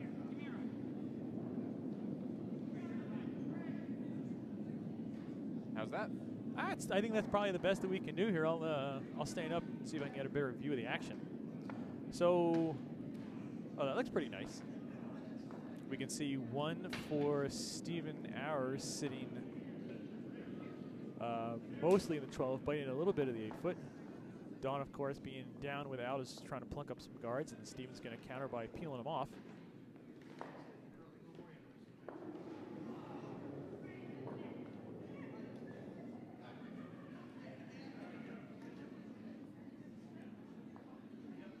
It was a real back and forth game. Pittsburgh really battled back pretty well from that steal of 3 in the first. Ooh. Swing and a miss. But in the end, it wound up being Nick Datlowe winning by 6.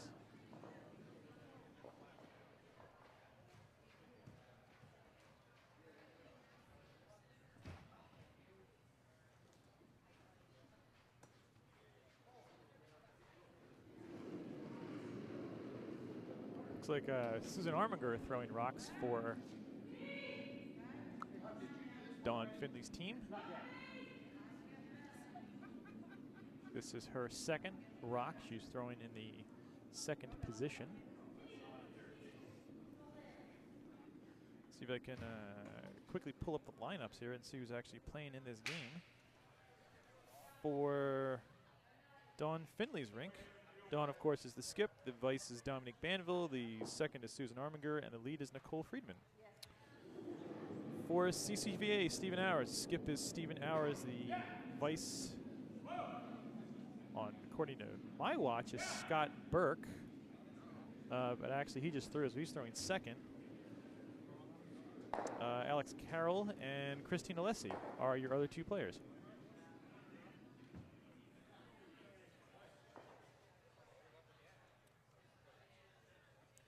That was a nice shot with now. I guess it's CCVA sitting one. It is CCVA sitting one. They still have that yellow stone at the top of the house that was there right when we swung the cameras over.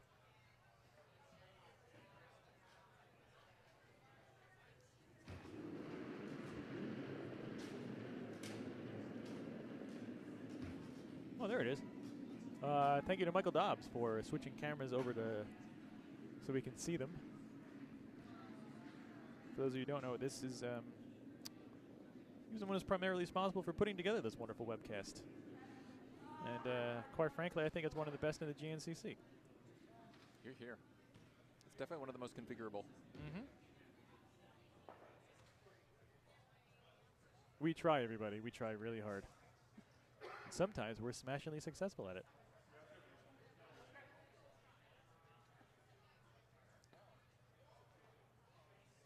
Stephen wisely trying to just get anything out of the house, even if it is his own guard. So this is Christine Alessi throwing vice stones.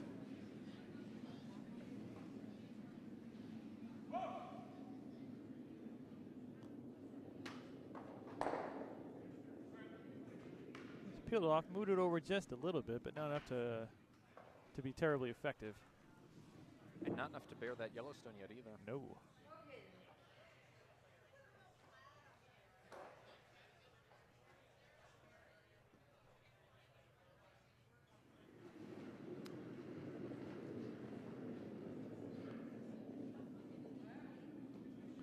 So here's Dominic Banville, vice skip for Dawn Finley's rink. Her first stone. Susan and Nicole are on it.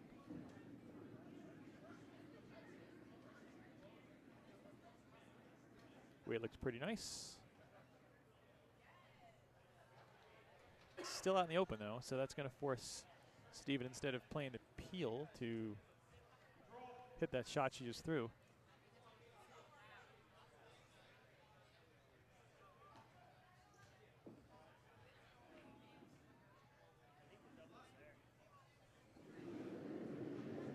I definitely think so myself.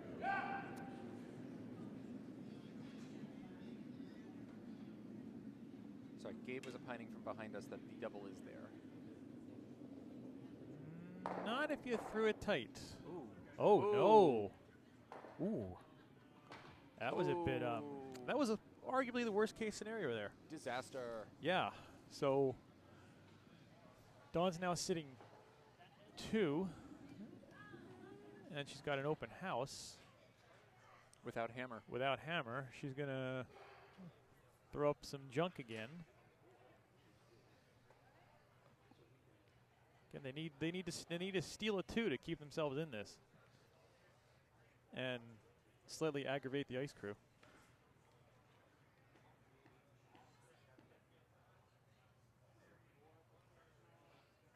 Well, I think the next draw is at what, 130? Yes. Let's take a look. The next draw is at 130. We got 2 games in the A event. We got 2 games in the B event. Sounds like winners and losers from the first draw last night. Correct. The 130 games are going to be in the A event. The Arnold Rink from St. Paul is going to go against Rick Bawala from Chesapeake. And over on the TV sheet, it's Johnson from players from Potomac and Chesapeake are going to go up against Kempenich from Potomac. So some hot Potomac on Potomac action there on TV sheet. And then over in the B event, what do we got here? We got Trevor Gow from Triangle is going to go up against Mike Green from Long Island Curling Club, and then Ryan Acita from Pittsburgh is going to go up against Carver from Dallas Fort Worth. So no, that's incorrect. That's a 4:30 game. My apologies. The other 1:30 game is Bruce Black versus Bob Purcell, another Potomac game. So yeah, the early draws last night did feature most of the Potomac teams, given that they are the home club. So after this round of games, the Potomac teams should probably spread out, and probably won't see a lot of Potomac teams playing each other until they could get to an event final. So we'll see how that pans out. I was to say, is Green the team from Long Island that has the great pants? And the answer is yes. I see him over on the side. They did have Right over there. they did have a pretty solid pair of pants. That's correct.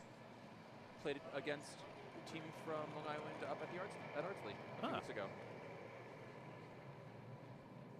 Well, Dawn was successful with her center guard. So Steven's going to try to rip that off.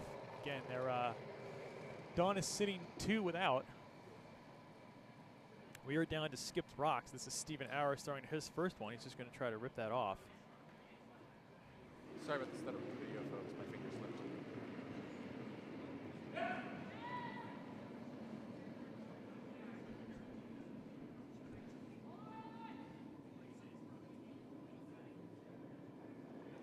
Oh. Well, that's one way to peel it. It is I wouldn't call it a plan B. I would call it a plan A+.